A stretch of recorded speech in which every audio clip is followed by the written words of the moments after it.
Una carta del asesino de mi hija. ¿Crees en las coincidencias? Parece una pregunta extraña, ¿no? Yo tampoco lo he considerado mucho hasta ahora. Hay varias cosas que debo explicar. Ayer se cumplió un año desde que mi hija desapareció. Nunca hubo ninguna nota para el rescate, no se descubrieron los restos y ni siquiera hubo una pizca de evidencia para respaldar las teorías estándares de secuestro u otro acto criminal. Aparte de su ausencia misma, toda la situación se veía impresionantemente limpia. A solo 14 años de edad, había desaparecido sin dejar rastro. Su nombre era Emily. Ahora puedo utilizar ese funesto era con seguridad. Es una bendición agria, una que acarrea un costo enorme para todos nosotros. Cuando Emily desapareció, nos dejó a todos en un estado de ansiedad perpetua. El limbo monstruoso de la incertidumbre. Cada llamada telefónica era una aguja presionada contra nuestra piel, y cada reportaje que se transmitía sobre esa pobre chica que permanecía desaparecida y se presumía muerta se sentía como sofocar nuestras gargantas con agua hirviendo. El no saber, esa es la tortura real. Hasta ayer, en verdad lo creía. Hasta ayer, cuando recibí un correo de un remitente que no conocía. Un correo que declaraba contener la verdad de lo que le pasó a Emily aquel terrible día. Lo siguiente es el contenido del correo. Lo siento 123@mail.com.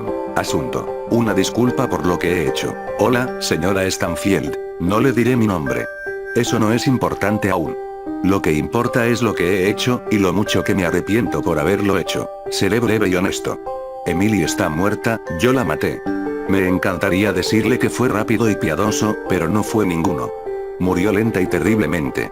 Imagino que mi gozo inicial del suceso no servirá como ningún tipo de consuelo. Amé a Emily por mucho tiempo de una manera a la que podríamos referirnos como inapropiada.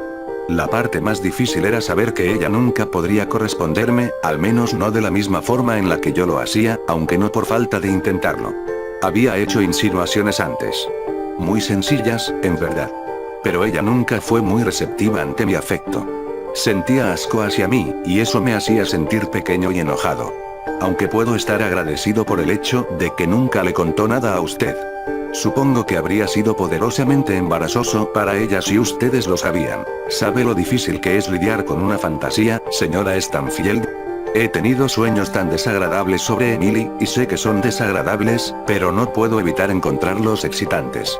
Me he preguntado muchas veces a lo largo del último año si fue la fealdad del asunto lo que lo hacía tan apasionante. Cuando lo único que tienes es una fantasía que consideras como inalcanzable, pasas mucho tiempo afinándola, como un escultor tallando una estatua, esperando hallar la perfección escondida en el granito. No importa cuántas veces aflojes las válvulas secretamente con tus manos, eso solo apagará la fantasía, pero no la destruirá. No la puede destruir. Solo obtiene otro componente. Quizás son otros 15 minutos de tortura, otro grito. Quizá es una herramienta diferente que se añade a la caja. Para cuando la fantasía ha llegado a su punto de ebullición, es muy compleja como para ser satisfactoria si solo se mantiene en la forma de un juego de pensamientos. Tienes que convertirla en carne. Cálida y gratificante carne. Y lo hice, señora Stanfield, en verdad lo hice. Debo ser honesto, no fue tanto sobre querer vivir la fantasía, fue sobre querer saber si tenía en mí la voluntad de llevarla a cabo. No había dignidad en sacar placer de conjeturas violentas, pero sí lo había en poder decir que tuve el coraje para hacer la única cosa que le podría dar propósito a mi vida. Y hoy, hace un año, demostré que sí tenía el coraje. Mis pequeñas indiscreciones estaban en el pasado. Fui paciente, como un cocodrilo, y jugué el juego largo. Hice que Emily confiara en mí de nuevo con el paso del tiempo. Dejé que se sintiera cómoda cerca de mí, que bajara su guardia. Iba caminando hacia la escuela cuando al fin tomé la oportunidad para hacer mi jugada. Había seleccionado de antemano una cabaña malgastada en el bosque. Preparé unos grilletes e incluso encendí unas cuantas velas para efectos románticos. Aunque admito que más para mí que para ella. Emily estaba ansiosa al comienzo, pero logré convencerla a que visitara la pequeña cabaña conmigo. Detrás de nosotros, la puerta ya había sido cerrada con seguro antes de que ella viera la pistola que yo sostenía. Pero cuando lo hizo, se portó bien y no gritó. Debo decir que estaba un poco decepcionado por eso. No soy un pornógrafo, así que no seré atroz con los detalles de lo que hice. Estoy consciente de que fue perverso, pero poco importa el viento cuando eres un huracán. Toda mi vida fue perversión, oculta y encerrada. Emily fue el canal de esa perversión. Una parte de mí piensa que solo llegué a amarla porque era conveniente, porque era accesible. Usé un martillo, un cuchillo, un par de pinzas y un taladro mecánico. Fue más desordenado de lo que esperaba. Tanta sangre, y tanto de lo demás. En total, pasaron horas hasta que al fin murió, lo cual admiro, pues nunca me dejó divertirme. Emily fue una chica fuerte. Debería estar orgullosa de ella, señora Stanfield. Para resguardar mi propio orgullo, me gustaría decir que no la violé antes de que muriera. No me pude forzar a cruzar esa barrera, sabiendo que sus ojos estarían en mí mientras sucedía. Ese pensamiento me disgustaba. Murió, hasta donde sé, virgen. Una vez que había terminado con ella por completo, y la euforia de todo ya había pasado, surgió en mí la realización de lo terrible que fue eso que hice. Mi placer se tornó en repugnancia, y toda la dulzura que estaba dentro de mí mientras la mataba se sintió amarga. Me di cuenta de que no estaba destinado a ser un asesino, que eso no encajaba conmigo. Que, más allá del placer temporal del acto, el pensamiento de tomar la vida de alguien me indignaba. Fui un soñador que cometió un terrible pero terrible error, uno que le costó la vida a una joven prometedora.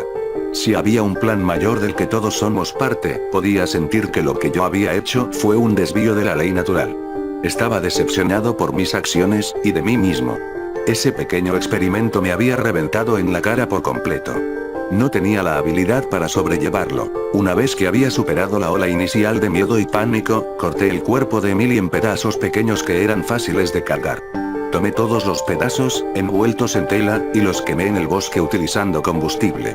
Luego de eso, enterré el lote de huesos achicharrados y cenizas, deseando que pudiese simplemente olvidarme de todo. Matar a Emily y hacer las cosas que le hice a su cuerpo no fueron actos de coraje. He comprendido esto a lo largo del último año. Fueron actos de obsesión y cobardía, de una persona que no es lo suficientemente fuerte como para superar sus impulsos más oscuros. He estado invadido por la culpa, envuelto en recordatorios de la vida que he tomado y que nunca podré devolver. Es por eso que he decidido hacerlo más cortés e informarle que tomaré otra vida, la mía. Lo único que podré llegar a ser es un peligro para las personas que me rodean, una bomba de tiempo destinada a estallar y herir a otro inocente. Lo único altruista para una persona en mi posición es removerse a sí misma del problema. Lo siento por lo que le hice a Emily. No espero que me perdone, ni tampoco creo que lo merecería. Solo espero que esto le dé algún tipo de cierre y que le permita seguir adelante. Mis más sinceras disculpas. Tras leer el correo, lloré por horas. Esta reacción violenta no fue porque hubiese sido contactada por el asesino de mi hija, sino porque sentía que alguien le estaba jugando a mi familia una broma horrorosa luego de todo por lo que habíamos pasado. Y en el aniversario de la desaparición de Emily, para colmo, no se lo mostré a mi esposo o a mi hijo. Cargué con la cruz por mi propia cuenta y vestí un rostro valiente para ellos, sabiendo que el aniversario era duro para todos. No dejaría que el monstruo al otro lado de ese correo destruyera a mi familia. Pero esta mañana escuché un disparo sonoro desde la habitación de Joseph, mi hijo. Para cuando mi esposo y yo forzamos la puerta, era muy tarde. De alguna forma, había conseguido un arma y se disparó en la frente. Así que, con esto en mente, te lo preguntaré de nuevo. ¿Crees en las coincidencias?